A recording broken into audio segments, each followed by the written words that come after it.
La réalité virtuelle. Qu'est-ce que c'est? C'est avant tout une simulation interactive où l'utilisateur peut agir en temps réel dans un environnement artificiel en totale immersion. Tout d'abord, il faut comprendre que la réalité virtuelle est une association de plusieurs technologies. Voyons alors quelles sont-elles. L'utilisateur peut interagir avec l'univers de synthèse grâce à des interfaces et à un ordinateur.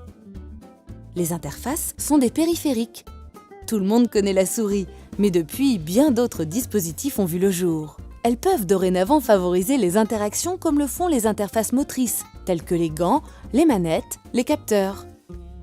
D'autres interfaces, dites sensorielles, permettent l'immersion. On y retrouve les écrans, les lunettes ou les casques. En réalité virtuelle, les visiocasques ou les salles de simulation, appelées caves, regroupent toutes ces propriétés. Ce sont des interfaces sensorimotrices. Elles permettent une simulation interactive complète. Regardons un peu comment marche cette interaction. Grâce à ces interfaces, l'utilisateur est équipé de capteurs pour une localisation spatiale en temps réel. C'est ce qu'on appelle le tracking. Toutes ces informations sont ensuite analysées grâce à la performance d'un ordinateur. Son temps de réponse se compte en millisecondes.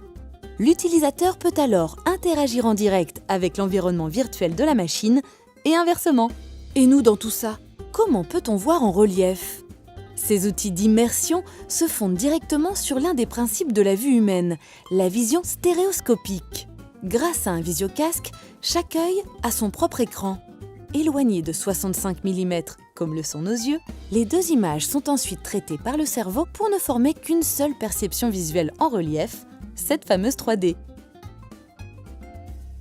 On assiste au même principe pour les caves, Cave Automatic Virtual Environment.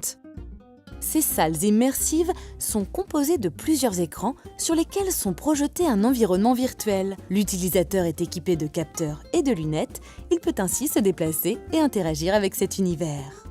Alors, à quoi sert la réalité virtuelle? Aujourd'hui, elle est déjà très utilisée dans la simulation et la conception de produits, tels que les voitures, la confection d'une cuisine ou dans la visualisation d'un immeuble. Cette technologie permet aux clients de se projeter, de tester et aux concepteurs d'évaluer leur création.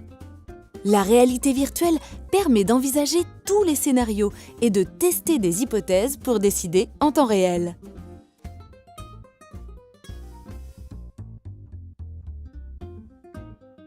Utilisée enfin dans le domaine de la formation, la réalité virtuelle permet d'apprendre certains gestes professionnels complexes, dangereux ou coûteux, sans risque.